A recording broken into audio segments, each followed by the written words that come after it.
Brian has a non-hand call. Is that right, Brian? From my neck of the woods. Is that right? Yeah, that's right. Hey, Bart, how you doing today? Pretty good. So Encore Boston Harbor, huh?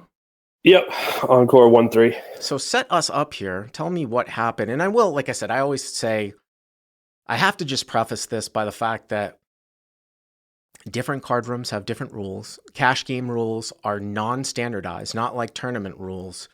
So whenever we get in these kind of situations, I can give you my best take from based upon my experience and the way that I've seen things ruled. And maybe I'll discuss maybe the spirit of the rule or something like that. So tell us what happens here.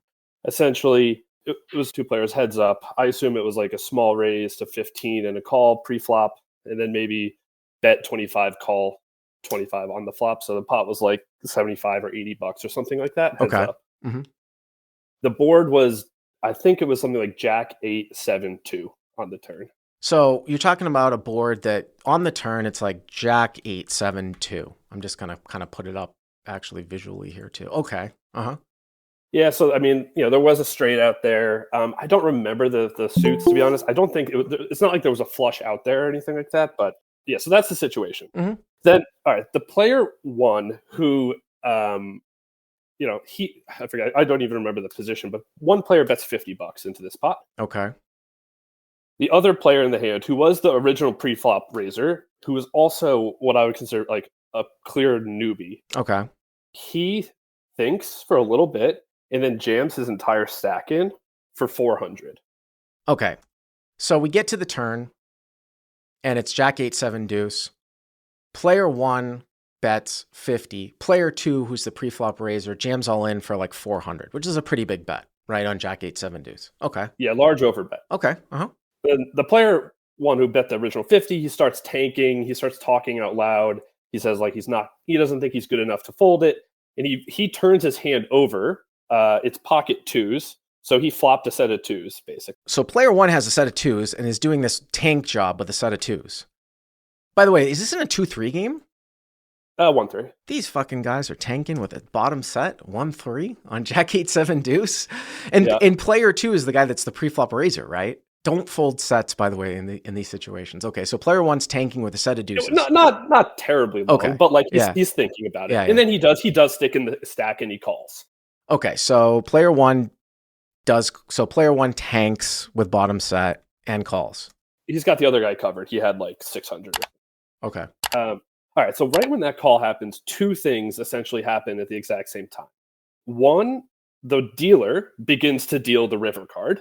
So the dealer starts to deal the river card. The player 1 has called with deuce deuce, and then player 2 is what? Look kind of disappointed. Yeah, so like the player 2, he saw the set of twos, called him, and he looks frustrated. He mutters like "damn it" or something like that, and then mucks his hand into the middle of the table face down.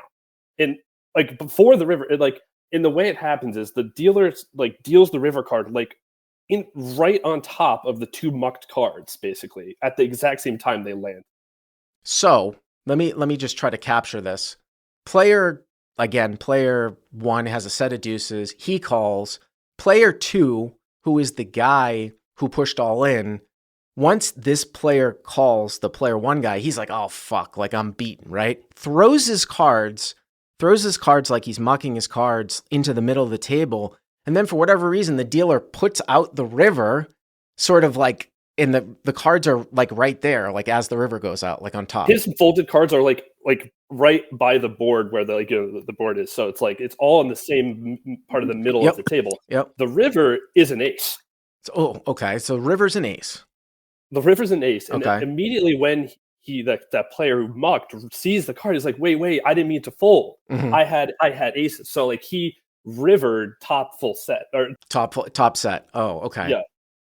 So he's like, no, I didn't mean to fold. Uh-huh. But by the time, it all happens pretty quickly. By the time this has happened, the dealer has like grabbed the two cards, kind of starting to get them out of the way of like the river card and the rest of the cards. Basically. Mm-hmm. Mm-hmm. Now it hasn't technically. The cards are still clearly separate from the muck. Like they're like everyone can see them, mm-hmm. But everything was happening kind of quickly. The dealer kind of just ended up bringing the two cards face down, touch them on the muck.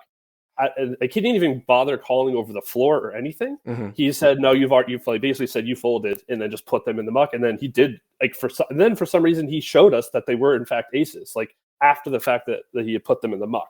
So it was a very strange situation. The dealer turned them up, or the guy went into the dealer turned them up as aces. Yeah. What the fuck is the dealer doing? Oh my God, the dealer's definitely not supposed to do that. So the situation is that this is another one of these situations is a hand retrievable or not? And this is a kind of a weird one because you go into intent. I can tell you that I know, especially I learned this because I used to play high-low games. So I played with some grizzly veterans back in the day, and I've played a lot of high-stakes mixed tournaments too, like with really old school guys. The guys that get the times that they get the mad, besides Phil Hellmuth, he always gets mad, and John Monette, but the times that these guys get really mad at the dealers is when, if somebody mucks their hand, the dealer's supposed to take the cards and put it in the muck. They're not supposed to give the player the chance to basically retrieve them on their own. So in this particular case, the guy, obviously his intent was to muck his hand, but it was a weird situation where the dealer was putting out the river at the same time. So if the guy actually went and grabbed his hand and didn't let the dealer muck his hand, I would think it's possible that the hand might be live unless there's a rule at that particular room that speaks to intent, where if a guy pushes his cards in and they're clearly supposed to be mucked, like they could rule it as a muck. But a lot of times those rules, like they don't want to have like those intent like loopholes. So, but it doesn't sound like to me like the player grabbed the hand though. The dealer did muck the hand, right? Yes, and part of it, I think it's because, again, this player was a newbie, so like he didn't like really know what the rules. To be honest, and to be fair, this is kind of a unique situation.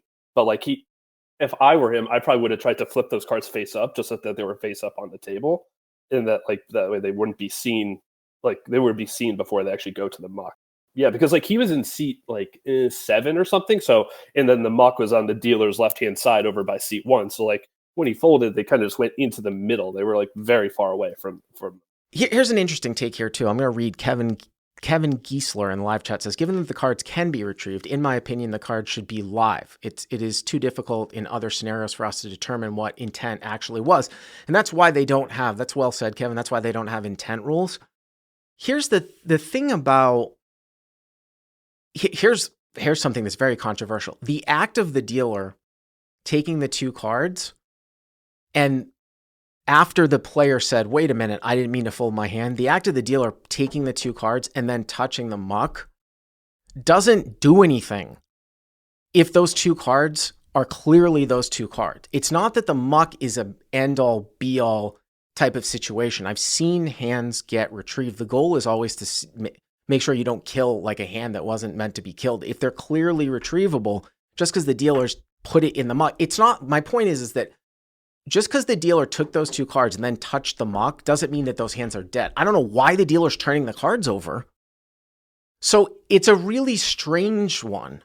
Weirdly enough, the player too, like he asked the dealer to show the rest of the table, like that he had like done it in a weird way. He's like, oh, you can show them. You can show, like, it was a weird situation. I got to tell you, like first of all, I would never be in this situation, right? If I moved all in with aces and a guy called with a set of deuces, I know I have two outs. I'm not mucking my hand, right? But let's say I didn't know that or whatever. If that other player had put up a big stink, I don't know what the ruling's going to be, but I'm saying if the other player had put up a big stink and just stopped the action, the guy with aces, I don't know how this hand wouldn't be live. What ended up happening? So because it ended up basically the cards were in the muck, the guy, they never called the floor, and the guy just like got up and left because he got stacked. He left.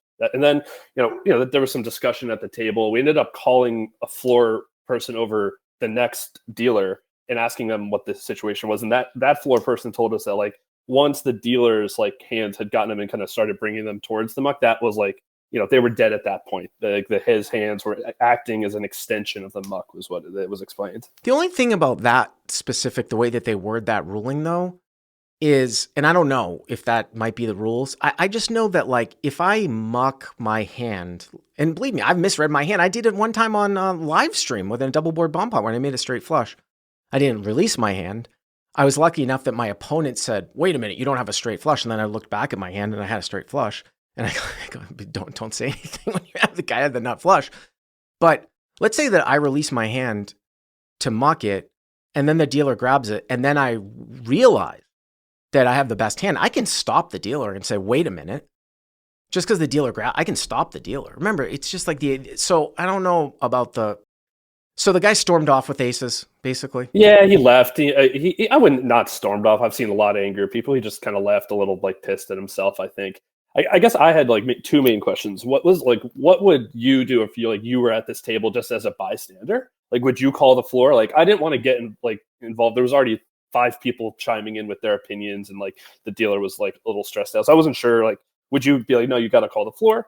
And then the second question is like, if you were player 2, the set of twos guy, would you give the other guy a rebate here at all? Especially because he's a new player. Sure. I'll address both of these.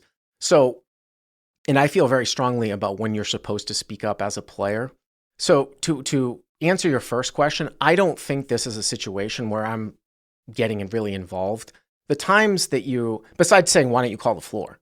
I'm not going to like chime in about what the ruling should be. The times that you're supposed to speak up as a player when you're not involved in the hand is when somebody clearly tabled a hand and there's a mistake being made. Like the dealer is pushing the pot the wrong way. Or I will speak up and I say, "This guy tabled his hand. He had the winning hand." I'll tell the floor guy, it's your duty. You're supposed to do that. As a player, it's your duty to have the pot actually get pushed in the correct way. But in this situation, I wouldn't get involved. I'd say I wouldn't be chiming in. I don't even know what the ruling would be. To answer your second question, as a professional, I would give the entire pot to the guy with pocket aces. But that's me. That is not to say that you're a scumbag if you didn't, or that you only gave him some part of rebate. But in general, and again, I'm in a different spot than I was when I was playing full time. I can go back to when I was playing full time at Commerce. If I was playing a recreational player and they did that and they got the pot, I would give them the whole pot.